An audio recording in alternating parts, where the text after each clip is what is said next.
Correspondent Emperor Simon in Niger State did go out there to find out what do people think, how are they preparing. Maybe they might tell us where and how they're keeping their permanent voter cards. You never know. Let's see what he found out while he went out.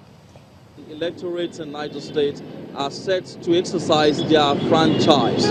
This is a historic moment for Nigeria, and like they say, we learn from the past to better the present and the future. So we are on the streets of Minna, the state capital, to hear from the electorate their experiences in 2015. Now I begin with one of our respondents here. Good morning. Morning. Okay, look at the camera. Let's start by knowing your name. I'm Joshua Jeremiah. All right, Mr. Joshua Jeremiah, share with us your experiences in 2015. 2015 was, I remember very vividly. After the accreditation and all that, we were on the queue. Thank God the polling booth was very close to my house. So I kept shuttling my house. I would go and come back, go and come back. We were there up till about 8 p.m. For those hours. At the end of it, I still could not cast my vote.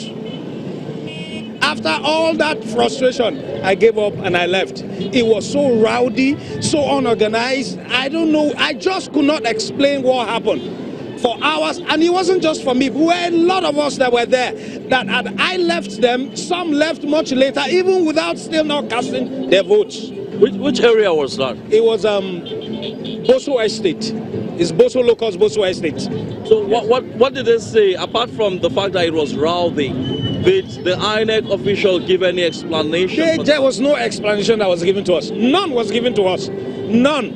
There were a lot of frustration. Even me, I tried to wrap my head around it. What really was the problem? That wasn't the first time we were participating in election in that same ward. So it was strange.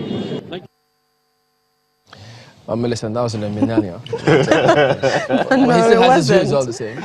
Yes, till 8 p.m. And luckily his house was closed. It's a concern that I think INEC would need to address. You know, you've kept asking this question. Okay, you say that the process is quite long, and you know all of that. You know, you have to do step 1, step 2, step 3, step 4, step 5, step 7. One person at a go. How long is that going to take? Well, we'll have to be able to stand the heat in the kitchen. But INEC will come in here. Yes, we're looking when they do come in, so hopefully they'll shed some light and not heat on this matter. But looking at this now, Tommy, in terms of the build-up, what you see, what have you seen now that the mood of the people? How are they looking forward to tomorrow? Yeah, I think a lot of people are really, and I like what you say about the millennials. Many people are, I think it's even a rallying call kind of for millennials. A lot of people are out there ready for the old ones, the elderly ones, the younger ones. For me, I think it's good. It's good and a good indicator of our political awareness, probably not political education, but at least awareness of the process that, you know, I spoke, you know, when at the 2015, you know, I said, look, it's just about 4 more years, and 4 more years is just 365 times 4, which is about barely 1,000 or so days. Or so. So just wait for it. And people have waited. They are now ready to say, okay, we're casting our votes whether to retain or to change. And I like what that lady said. He said there's going to be some upsets somehow. I believe so, because the 73 parties, or how many parties? You know, 91 parties. 91 parties. Candidates. You know, for crying out loud, there are going to be some upsets. But at least the awareness has built up to that point where I can say that politics has come to stay in the country. We have not gotten it right, but it has come to stay. One interesting thing to underscore that, I remember that in the Second Republic, Professor, the politics then wasn't also this. We always had leading parties. It's always Second Republic was UPN, NPN. Third Republic was just 2 parties anyway, and those are the 2 dominant parties. But now, in this Fourth Republic, at the beginning of it, there was a fair balance in the National Assembly. The second assembly wasn't so. They kind of tilted more to the leading parties and on and on and on until now. What kind of upset are we likely to have in the National Assembly? Well, it seems to me that we're going to be confronted with a revolt of the young. Yeah. The young people believe that they should be in custody of their future.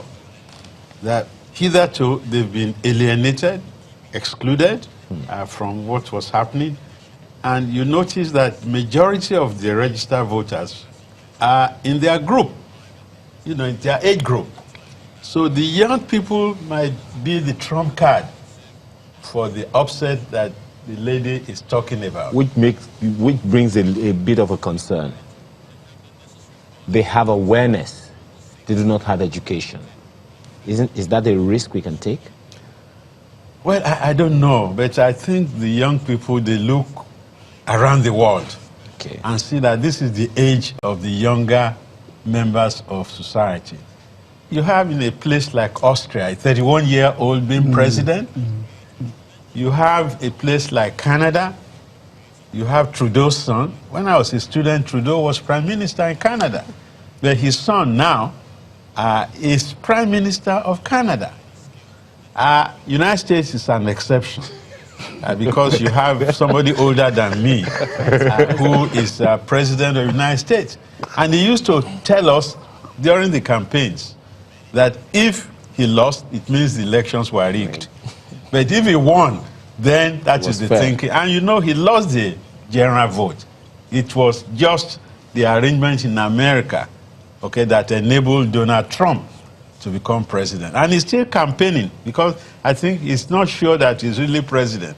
So what I'm saying really is that we have young people now who form the majority of the electorate. And so they might just give us that surprise that we are talking about. Like on this program, somebody observed a day or two ago that the young have enthusiasm, but they lack the wherewithal. They don't have what you can call the backing of cash to effectuate their dreams and their desires. Maybe 2023 is going to be a different ballgame. But right now, the older people still will pull the strings. And for me, it might be to them, better the devil you know than the angel you are yet to meet. Some would disagree. I'd like to ask Dr. Hassan the same question, if you don't mind. Okay. Dr. Abdul. Dr. Abdul or Dr. Hassan? No, Dr. Abdul. Okay. You're a political scientist. This question is for you. In the earlier days of Nigeria's democratic experience, First Republic especially, they were very, very young, in their 20s, early 30s, and all of that. When are we going to have the same thing happen now, this Fourth Republic, going forward? Is it possible anytime soon?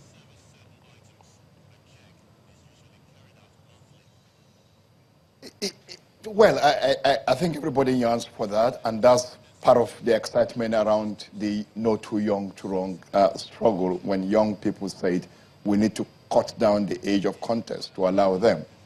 But the context differ. If you look at it very well, in the First Republic, it was the first major transition from the colonial authorities to Nigerians at that particular time.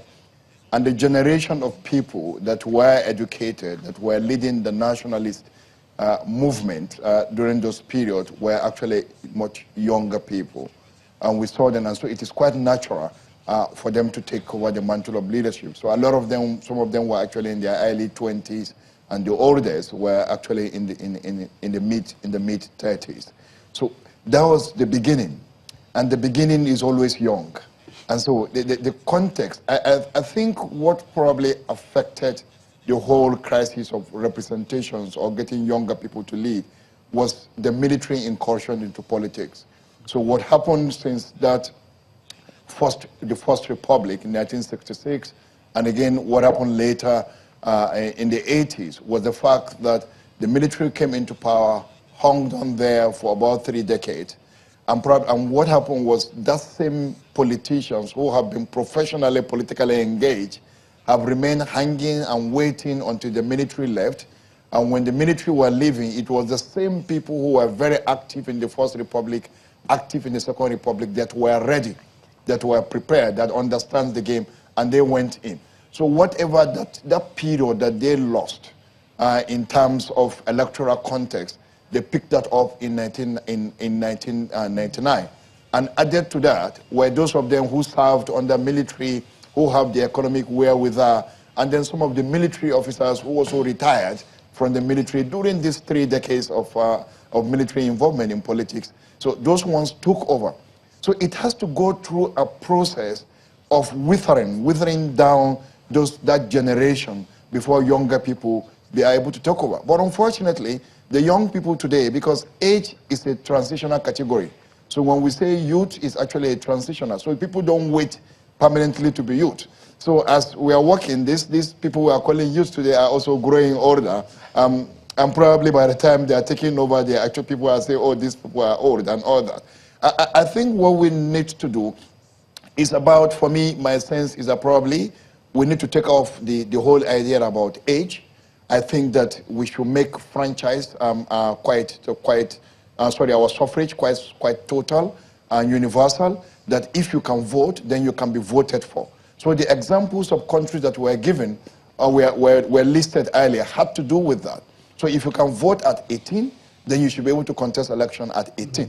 So let people decide whether they want to vote for you or not vote for you. But let not the Constitution say you cannot contest. So once we do that, there will be more younger people getting into it.